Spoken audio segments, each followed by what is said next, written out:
Buenos días, buenas tardes o buenas noches, señor jóvenes estudiantes.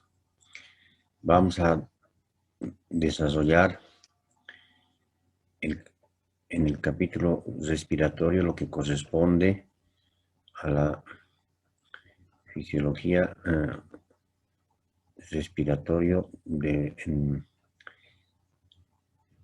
transporte del oxígeno, lo que es lo mismo la cinética del oxígeno o lo que es la cascada del oxígeno, ¿sí? Entonces vamos a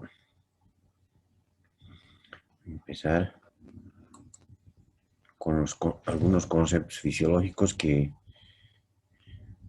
en todas las gestiones anteriores habíamos optado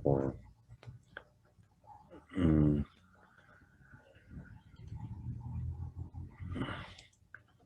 por aclarar todos estos términos que van a ingresar en la charla o en la exposición que vamos a hacer a continuación. Empezamos entonces por lo que significa ventilación. Ventilación. La ventilación como concepto se refiere al movimiento del aire. Si nosotros decimos, queremos ventilar este ambiente, abrimos las ventanas y el aire va saliendo y ventilamos el ambiente, ¿no es cierto? Por analogía, entonces la ventilación pulmonar será el movimiento del aire desde el medio ambiente hasta nuestros pulmones.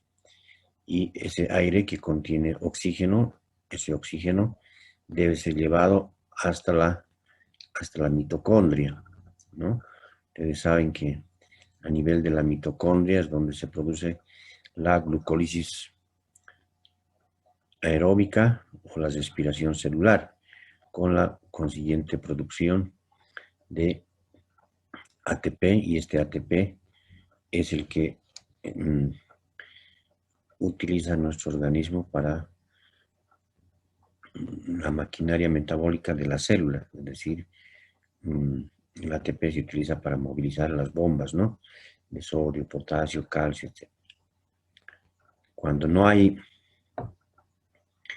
eh, oxígeno o el oxígeno es poco por alguna situación patológica, entonces llega hasta la glucólisis anaeróbica con la producción de 2 o 3 ATPs que no nos sirven para el funcionamiento celular.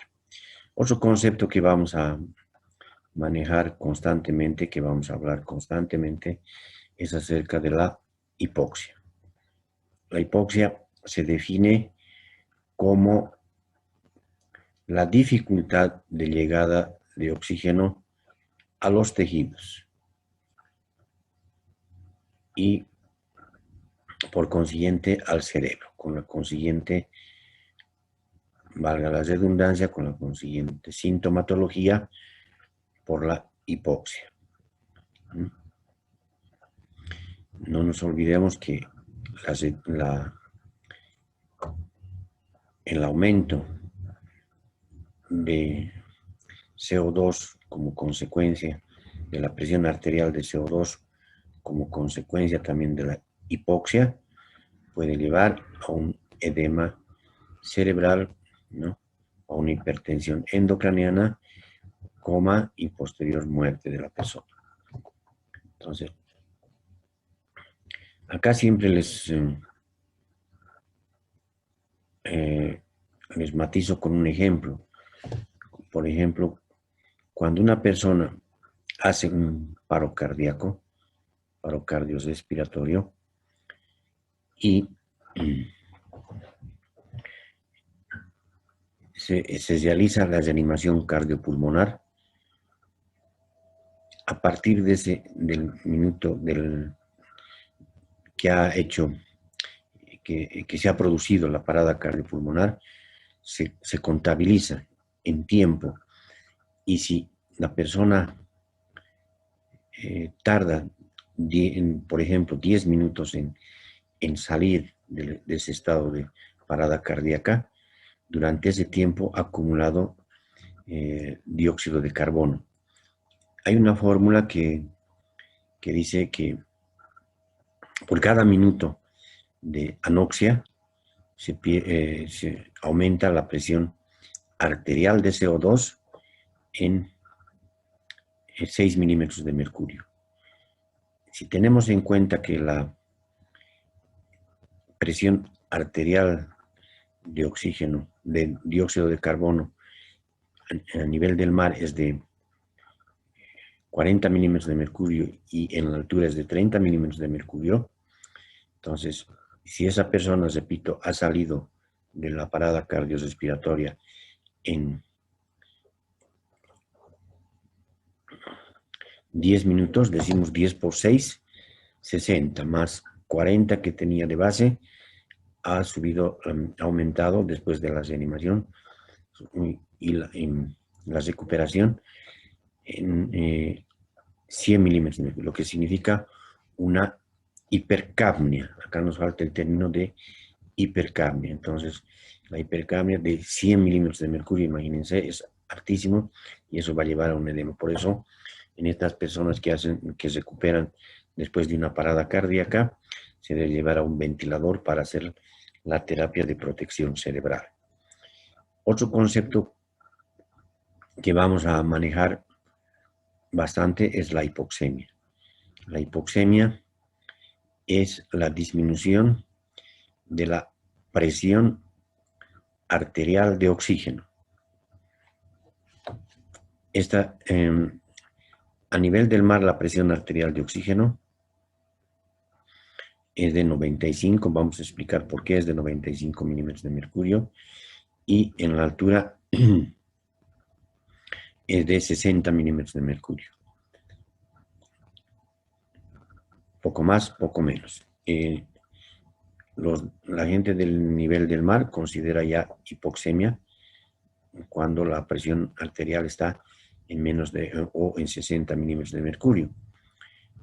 Para nosotros, para el nivel del mar donde nos desarrollamos y desenvolvemos, eso es nuestro valor de presión arterial normal, que equivale a una saturación, ¿no?, de 93%, que vamos a ver por qué.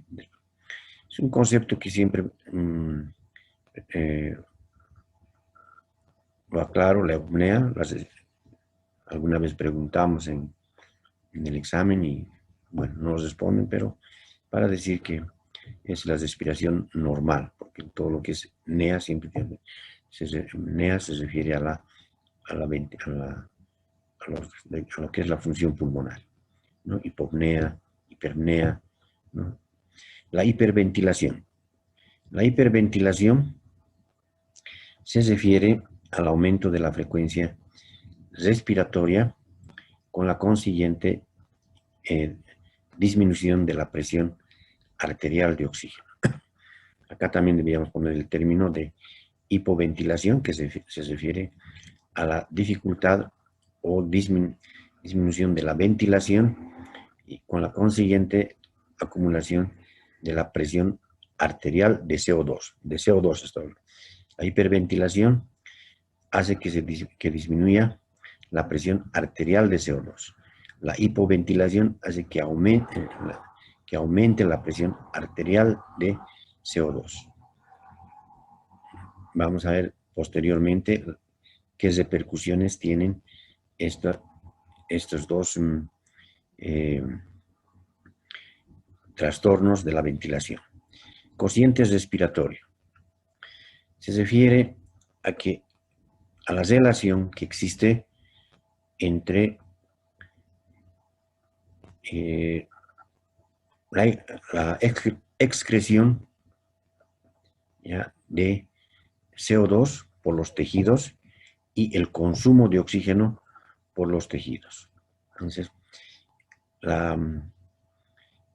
el consumo de oxígeno por los tejidos es de 250 ml por minuto y la excreción o eliminación del CO2 por los tejidos es de 200 ml por minuto. Si hacemos la relación entre eliminación de CO2 y consumo de oxígeno, vamos a ver que 200 entre 250 nos da 0,8. Por lo tanto, se eliminan las unidades y tenemos 0,8 de cociente respiratorio. Este concepto de hiperoxia también vamos a desarrollar, vamos a ver que es importante, especialmente cuando se hace la oxigenoterapia, ya con oxígeno a presión del medio ambiente o con un ventilador mecánico.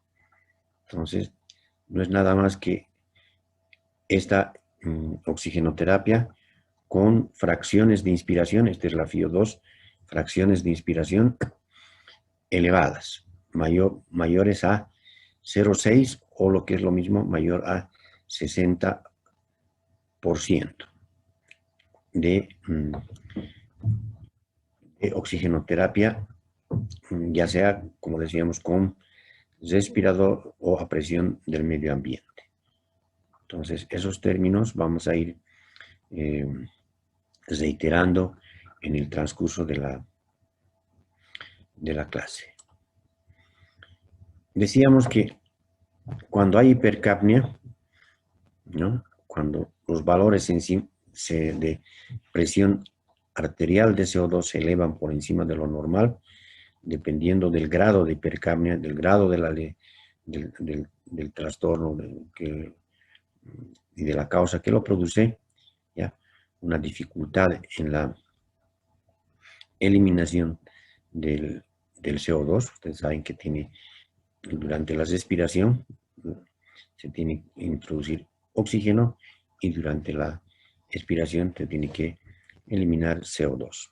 Entonces, cuando por alguna razón no se elimina el CO2, se acumula, entonces la persona o el paciente tiene desorientación temporoespacial, tiene somnolencia, o sea, sueño, está omnibulado, o sea, confundido, existe temblor, cefalea, puede haber papiledema, coma y muerte.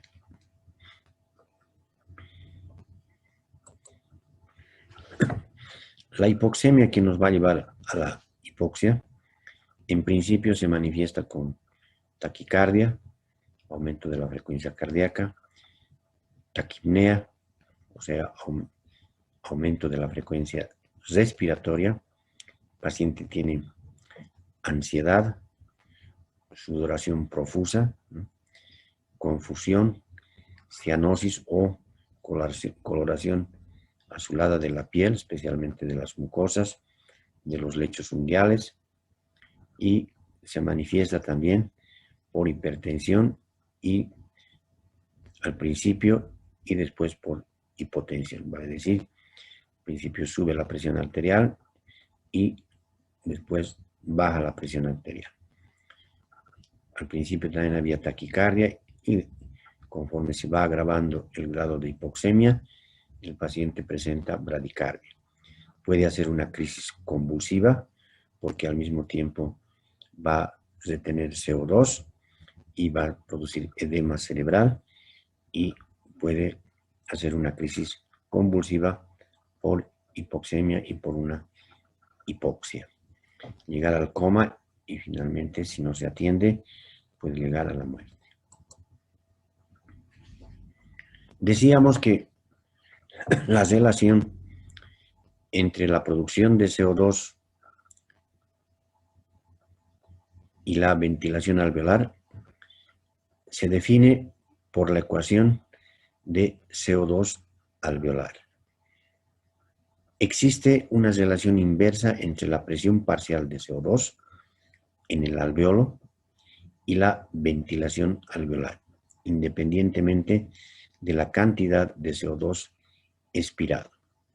En los individuos sanos, la presión alveolar de CO2 se regula de forma estricta para mantener un valor constante de unos 40 milímetros de mercurio. Eso a nivel del mar. En la altura, nuestra presión arterial de CO2 es 30 milímetros de mercurio. ¿Qué quiere decir? Que cuando hiperventilamos, ¿no? Hiperventilamos, o sea, aumenta la frecuencia respiratoria y también la profundidad, ¿no? Principalmente la frecuencia respiratoria, el CO2 disminuye.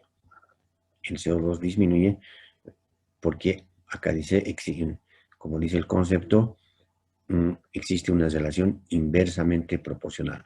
A mayor ventilación, ¿no?, pulmonar, menor presión arterial de CO2. ¿Cuánto es esa ventilación pulmonar? Sabemos que la ventilación alveolar se obtiene de la fórmula o de la relación que existe entre la presión alveolar, que es igual a la frecuencia respiratoria por paréntesis volumen corriente menos el volumen del espacio muerto, ¿no? Ustedes han visto haciendo los cálculos, la frecuencia respiratoria a nivel del mar es 12, en nuestro medio es 16, 15, multiplicado por el volumen corriente. El volumen corriente se calcula por kilogramo de peso, 6 ml por kilogramo de peso, 6 centímetros cúbicos por... No nos olvidemos que el volumen corriente o volumen tidal es la cantidad de aire que se mueve en cada ciclo respiratorio. Entonces, un volumen corriente de, digamos, en una persona estándar, si vale el término, de 500, se resta el volumen del espacio muerto. El espacio muerto es de 2 ml por kilogramo peso. En una persona de 70 kilos será 2 por 70, 140 o 150. Entonces se resta el volumen corriente del espacio muerto y tenemos multiplicado eso por la frecuencia respiratoria, vamos a tener que el volumen minuto alveolar, ¿no?, el volumen minuto alveolar es de 4.2 litros por minuto. Esa es la ventilación, 4.2 litros por minuto. Si esa ventilación aumenta, entonces va a repercutir sobre la presión arterial de CO2. ¿De acuerdo? Ahora, habíamos dicho que en la altura nosotros hiperventilamos o aumenta nuestra frecuencia respiratoria. Entonces vamos a hacer un paréntesis para hablar un poquito de la altura. Entonces, esas son definiciones, ya que ustedes los van a tener, ya los tienen ahí en la diapositiva, cómo se define la altura, gran altura y altura extrema. Nosotros estamos en una altura entre los 2.938 a 3.658 metros sobre el nivel del mar. Entonces, en esa altura, estamos a una altura, ¿no? La gran altura será entre 3.658 a 5.487 metros. Y por encima de este valor será una altura extrema. Nosotros estamos en altura, o acá dice altura intermedia. Hay otra propuesta, fíjense, tenemos altura intermedia, estamos entre 2.500 y a 3.500 metros sobre el nivel. Y una gran altura ya consideran desde 3.500 a 6.500 metros, y la altura extrema más de 5.500 metros. Entonces, todos estos datos es importante, están tratados de los estudios del IVA, ¿no? Y nos van a ayudar a comprender por qué en la parte de fisiología respiratoria, nuestros valores son diferentes con relación al nivel del mar. Acá tenemos otro ejemplo. Fíjense, en el monte Everest, fíjense, la presión barométrica, ¿no?, es de 260, aquí está, un ratito, ahí está, 253 milímetros de mercurio, ¿sí? La presión de oxígeno para esa Vamos a hacer después el cálculo, pero de momento digamos así. La presión de oxígeno es de 53 milímetros de mercurio. La presión parcial de oxígeno es de 53 milímetros de mercurio.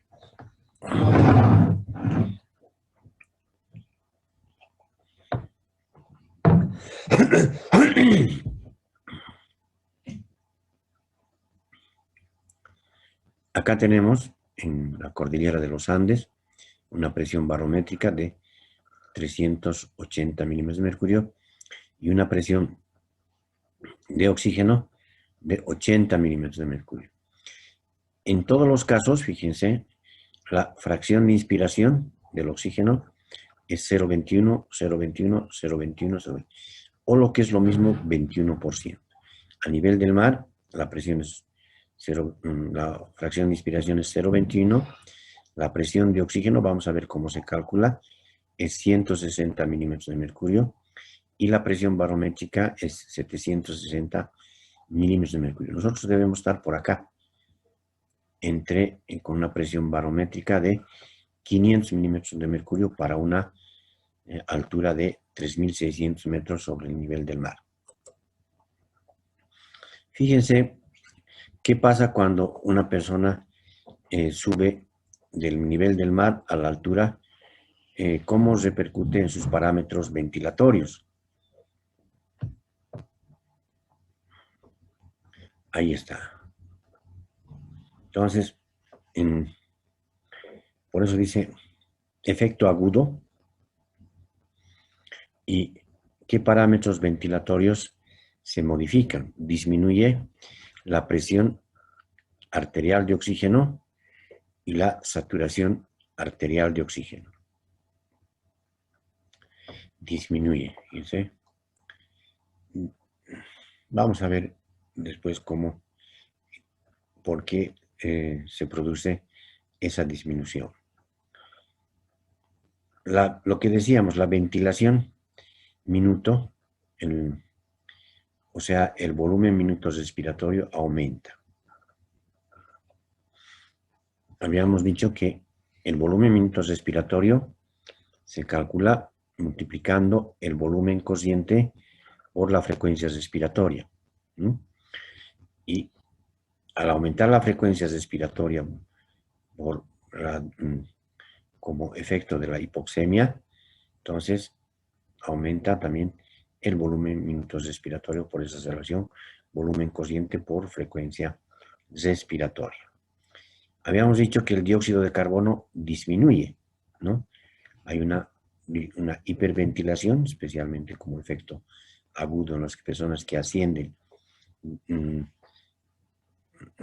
forma aguda del nivel del mar a la altura. Ahí está, ¿no? Y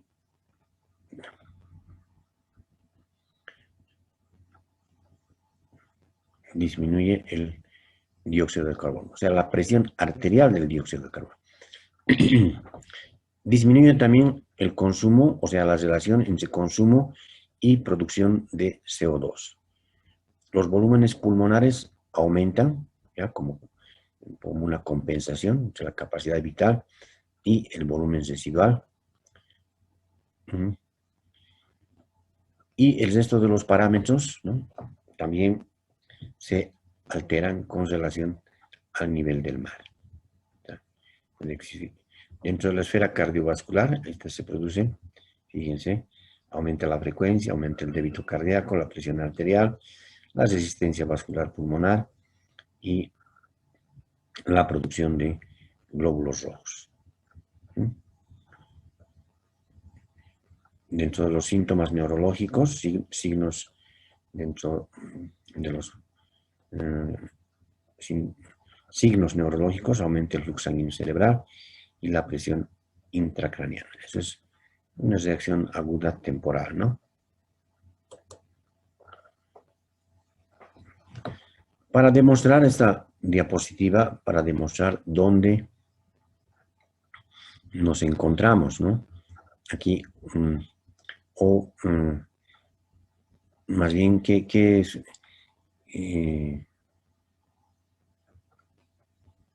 qué estructuras geográficas se encuentran en altura, ¿no? Aquí fíjense, el Everest,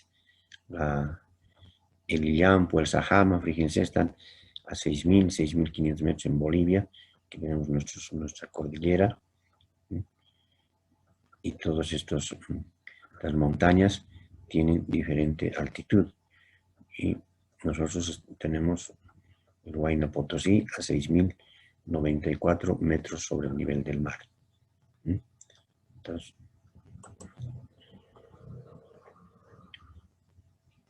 el gradiente altitudinal La Paz, Bolivia. ¿Qué quiere decir? Miren acá las diferentes regiones que conocemos, que yo creo que la mayoría conoce: Río Seco, Aeropuerto del Alto, Villa Balivián, Villadela, La Portada, fíjense, y la Plaza Murillo. La Plaza Murillo, que es nuestro punto de referencia, se encuentra a 3.631 metros sobre el nivel del mar. Esto ya está bastante estudiado, ¿no es cierto? Fíjense, conforme vamos bajando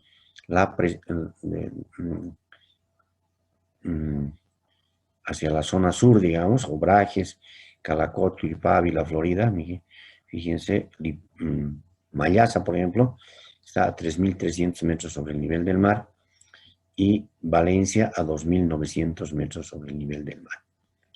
Entonces nosotros vamos a trabajar, o vamos a hacer más bien nuestros cálculos en base a esta presión, 3.600 metros sobre el nivel del mar, y vamos a comparar, más bien nuestro estudio va a ser con los datos que tenemos del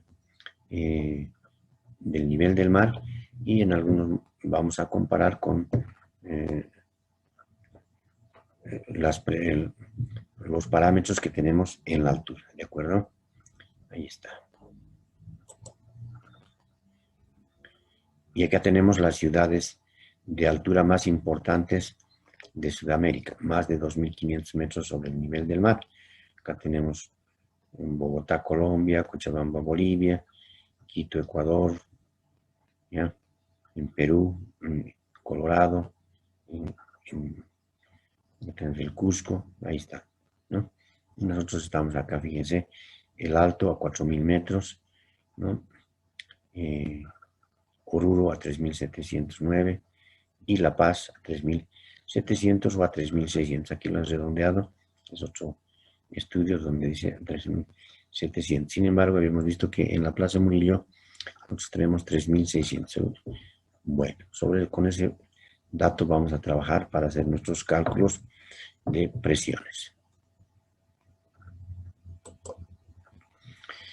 Bien, gases en sangre arterial a diferentes alturas, hasta la cumbre del Everest. Fíjense, ahí está la altura en metros, fíjense, a 0 metros sobre el nivel del mar. La presión barométrica es 760 milímetros de mercurio. La presión de inspiración que vamos a calcular, vamos a enseñar a calcular, es 149 milímetros de mercurio. La presión arterial de oxígeno, ¿ya?, en 94, y la presión arterial de CO2, ahí está, es 41 milímetros. Y la saturación arterial de oxígeno es 97%. Eso vamos a explicar de dónde salen todos estos valores en el transcurso de la clase. Y acá tenemos nosotros 3.600 metros en La Paz y nuestra presión barométrica de 483 milímetros de mercurio. Con fines didácticos vamos a trabajar con 500. En todos los cálculos que hemos hecho, posteriormente van a ver ustedes que estamos trabajando con 500, ¿no? Y con fines didácticos. Para esa presión barométrica, la presión de inspiración vamos a calcular, ya está aquí calculado por el IVA, pero nosotros vamos a ver cómo se calcula y vamos a hacer algunos ejercicios. De momento, digamos que la presión de inspiración, vamos a ver inclusive la ley de Dalton, ¿no?, cómo nos ayuda a calcular. Entonces, acá, tenemos 91 milímetros de mercurio. La presión arterial de oxígeno, 52 milímetros de mercurio.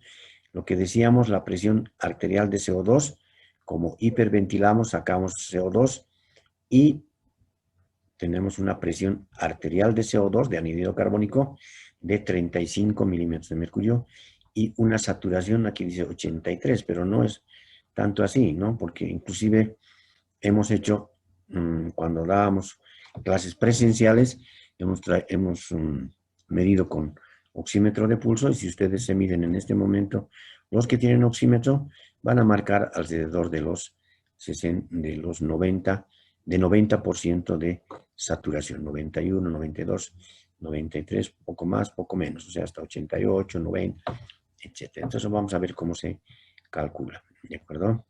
Estos datos tienen que grabárselos, pero como les decía, son diferentes altitudes. Miren, en el monte del Everest, 8.848 metros sobre el nivel del mar, la presión de inspiración apenas llega a 43 milímetros de mercurio y la presión arterial de oxígeno 28. Esto vamos a ver aquí a cuánto corresponde en la curva de disociación de la hemoglobina, ¿no?